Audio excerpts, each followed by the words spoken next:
Perkenalkan, nama saya Bintang Kusuma Putra dengan NIM 124230145. Di sini saya akan mempresentasikan rancangan basis data yang telah saya buat.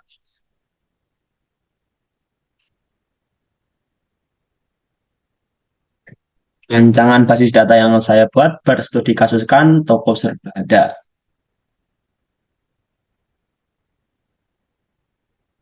Latar belakang, toko serba ada adalah tempat di mana berbagai jenis produk dan layanan disediakan untuk memenuhi kebutuhan pelanggan dari berbagai segmen.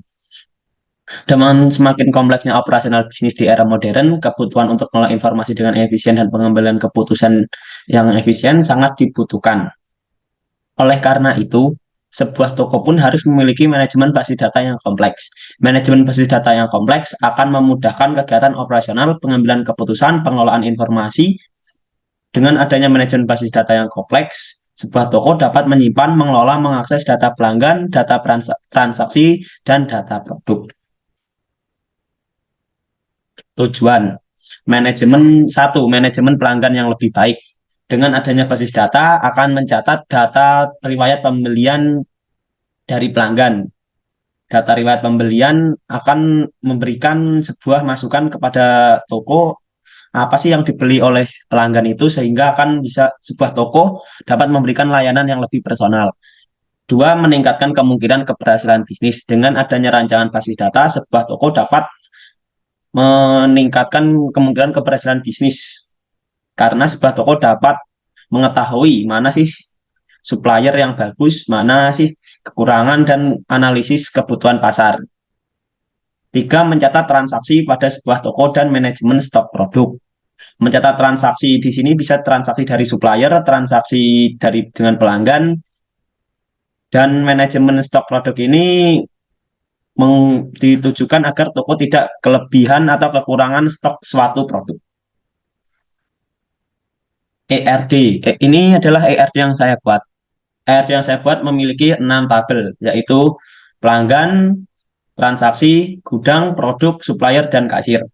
Di sini tabel transaksi memiliki beberapa atribut seperti no transaksi yang merupakan primary key, no pelanggan, no produk, jenis transaksi, ID kasir yang merupakan foreign key, dan tanggal transaksi.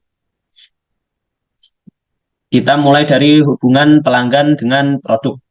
Banyak pelanggan dapat bertransaksi. Bertransaksi di sini memiliki arti kata membeli sebanyak produk. Artinya hubungan pelanggan dan produk adalah many to many. Dan hubungan antara pelanggan dan produk akan melahirkan entitas baru, yaitu entitas transaksi yang akan menjadi tabel transaksi. Tabel transaksi akan berhubungan dengan tabel kasir, di mana banyak transaksi bisa dilayani oleh satu kasir. Artinya hubungan antara transaksi dan kasir adalah many to one. Kemudian produk berhubungan dengan gudang. Banyak produk dapat disimpan di dalam satu gudang, yang artinya hubungan produk dan gudang adalah many to one. Kemudian produk dengan supplier. Banyak produk dapat diantar oleh banyak supplier, yang artinya hubungan produk dan supplier adalah many to many. Ini adalah RAT yang saya buat. Tabel transaksi memiliki beberapa atribut seperti no transaksi yang merupakan primary key, ada ID kasir yang merupakan foreign key dan akan terhubung pada tabel kasir. Yang di tabel kasir sendiri akan menjadi primary key. Kemudian ada no pelanggan yang juga merupakan foreign key yang akan langsung berhubungan dengan tabel pelanggan. Dan di tabel pelanggan akan menjadi primary key. Kemudian ada no produk yang juga merupakan foreign key yang nantinya akan terhubung ke tabel produk, dan di tabel produk akan menjadi primary key. Dan ada atribut tambahan seperti jenis transaksi dan tanggal transaksi. Kemudian di tabel produk memiliki beberapa atribut seperti no produk yang merupakan primary key. Primary key ini didapatkan dari tadi berasal dari tabel transaksi. Foreign key no resiproduk. No resiproduk akan terhubung kepada tabel supplier dan di tabel supplier akan menjadi primary key. Kemudian ada ID penyimpanan. ID penyimpanan di sini juga berperan sebagai foreign key yang nantinya langsung akan berhubungan dengan tabel gudang, dan di tabel gudang akan menjadi primary key. Ini adalah gambar implementasi pada sistem basis data. Ini seperti yang sudah saya jelaskan di RAT tadi, transaksi terhubung ke pelanggan, ke produk, dan kasir. Dan tabel produk terhubung ke gudang, tabel produk terhubung ke supplier. Keamanan yang saya gunakan, satu, pemberian pembatasan pencabutan hak akses, memberi batasan-batasan agar tidak semua orang bisa mengakses basis data, dan memberi hak akses kepada seseorang agar orang tersebut bisa mengakses basis data. Kita lanjut ke slide berikutnya. Pemberian hak akses menggunakan create user. Di sini saya membuat create user ipul dengan sandi ipul ganteng. Dan juga user kedua yaitu Dodo dengan sandi Dodo Hyang. Setelah sudah create user, selanjutnya memberi batasan kepada user dengan query grant all privilege on toko serba atau ipul, artinya user ipul diberikan akses penuh kepada basis data toko serba. Dan grant select insert update delete on transaksi to Dodo, artinya di sini user Dodo diberi akses hanya untuk memberi select, insert, update, dan delete pada tabel transaksi. User ipul diberi akses penuh, tetapi pada user Dodo hanya diberi akses untuk menampilkan, menambahkan, mengupdate pada tabel transaksi. Dan di sini yang ketiga juga bisa pencabutan hak akses. Pencabutan hak akses sendiri menggunakan query revoke. Di sini saya mencoba menghapus pada user Dodo. Revoke, select, insert, update, delete on transaksi from Dodo. Artinya user dengan nama Dodo sudah tidak bisa mengakses database yang saya buat.